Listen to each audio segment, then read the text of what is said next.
Bara China ha ariwo thikata thine Indian Army khanai bijo development no khongo thangi mang piluwo khombo gikya Tripura hasini motri okara Biplop Kumar Dev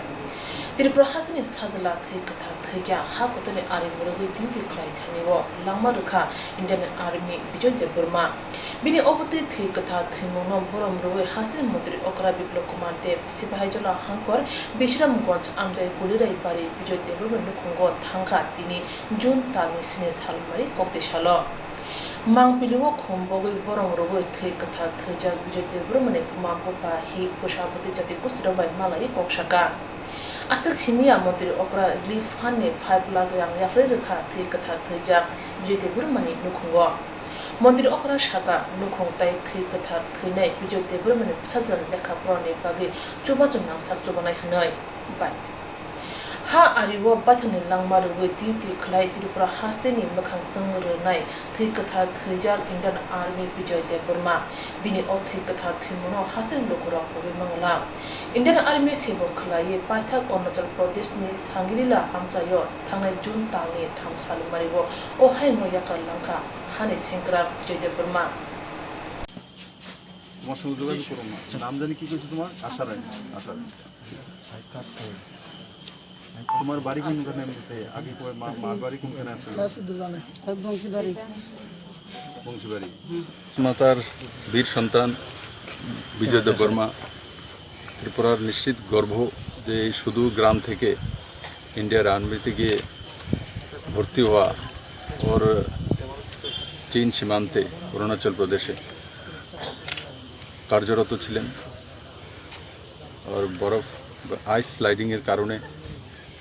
উনি কর্তব্যরত অবস্থায় শহীদ হয়েছেন আমরা সেই পরিবার এবং বিজয় দেববর্মার প্রতি শ্রদ্ধা জ্ঞাপন করছি ওনার একটা ছোট্ট শিশু সন্তান রয়েছে 7 বছরের ওনার পত্নী রয়েছেন মা বাবা রয়েছেন একমাত্র ছেলে তো আমি আশা করি এই পরিবারটি খুব কম সময়ের মধ্যে এই গভীর শোক থেকে নিজেকে দেশ স্বার্থে যেভাবে নিজের ছেলে কাজ করেছেন ঠিক সেভাবে এগিয়ে নিয়ে যাবেন আমরা সেই পরিবারের সঙ্গে থাকব সমবেদনা রয়েছে রাজ্য সরকারের তরফ থেকে সিএম রিলিফ ফান্ড থেকে 5 লাখ টাকা অনুদান দেওয়ার আমরা ব্যবস্থা করেছি আজকে দিয়ে দেওয়া হয়েছে আর পরবর্তী সময়ে ইন্ডিয়ান আর্মি থেকে যেভাবে যে আর্থিক সহায়তা করা হয় যে সিস্টেমে রয়েছে সেটা যাতে সময় মতো সেই পরিবারের কাছে সেই বীর শহীদের পত্নীর কাছে পৌঁছে যায় রাজ্য সরকার দায়িত্ব সহকারে সেটা দেখবে কনসার্ন ডিএম দেখবে এখানকার যে জনপ্রতিনিধি এমএলএ রয়েছেন বীরেন্দ্র দেববর্মা ওনারা দেখবেন আমরা সবাই মিলে এই পরিবারের সঙ্গে থাকব এবং আমি আশা করি উনি যে নিষ্ঠা সহকারে দায়িত্ব পালন করছিলেন আমরাও ওনার পরিবারের সঙ্গে সেই নিষ্ঠার সহকারে আমাদের নৈতিক দায়িত্ব